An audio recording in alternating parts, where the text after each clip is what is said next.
So one thing that I personally am starting to be a bigger fan of, like a bigger fan of the idea, is trading for Bradley Beal.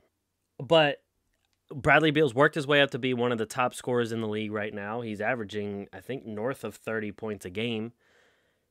And so, well, first off, if you could make this trade without getting rid of Ben Simmons or Joel Embiid, that is a no-brainer. Do it, because Bradley Beal fits perfectly with Simmons and fits well with Embiid, giving you someone who can create, someone who can shoot, and someone that will be there to fill up the stat sheet even more so than Tobias Harris. If you do have to trade Ben Simmons, I think for Bradley Beal, it's a little bit better because of those things I just said. He's not a guy that really has demanded anything of his front office or anything. If he does get traded, it's not really because he's demanding it. It's because the Sixers want to pursue that.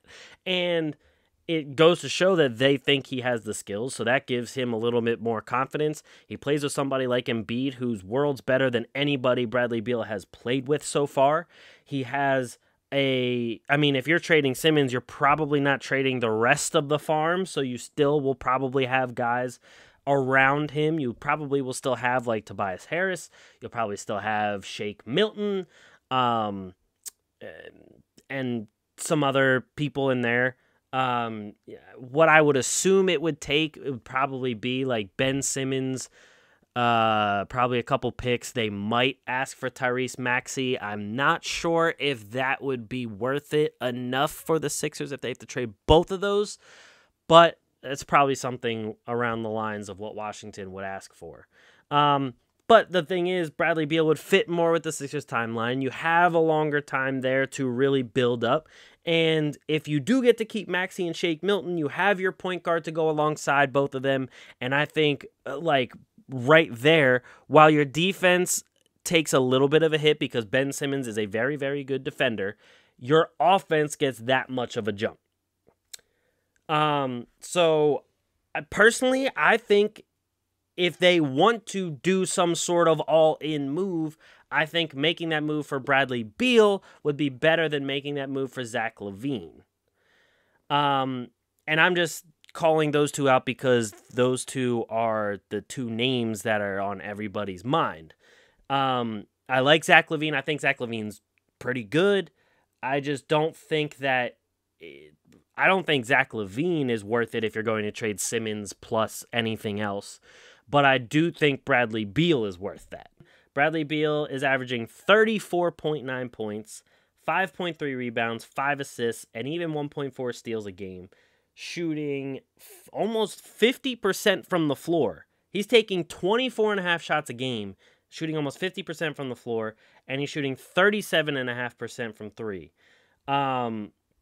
His effective field goal percentage is 54. His PER is 27.4. I mean, his offensive rating is 117. His defensive rating is 114. I know his defense isn't that great. However, if you put him around a better defensive team in general, I think his defense will kind of improve a little bit there, especially if you have a guy like Joel Embiid behind you that is able to anchor the paint and everything. Because, as good of a defender as Ben Simmons is, he's not the only defender on the Sixers. So he's not going to be, if you lose Ben Simmons, you're not losing the entire team's defense. And so let's just quickly compare that to Zach LaVine. For the Bulls this year, Zach LaVine is averaging 27.7 points a game, 5 rebounds, 4.6 assists, 1.3 steals, shooting 49% from the floor and 37% from three. So the percentages are very close to each other. However, LaVine is averaging 19.8 attempts a game compared to Bradley Beal's 24.5, and Bradley Beal is still shooting better percentages than LaVine on almost 5 shots more a game, which is, kind of mind-boggling if you ask me. 57.3 effective field goal percentage. His PER is 20.7. He has a 111 offensive rating and a 116 defensive rating. So worse defensive rating, worse offensive rating. Still a good player. Don't get me wrong. Zach LaVine's still a very good player. But if I'm the Sixers and I'm going to make a move like that, I'm going for Bradley Beal. That's just the fact of the matter.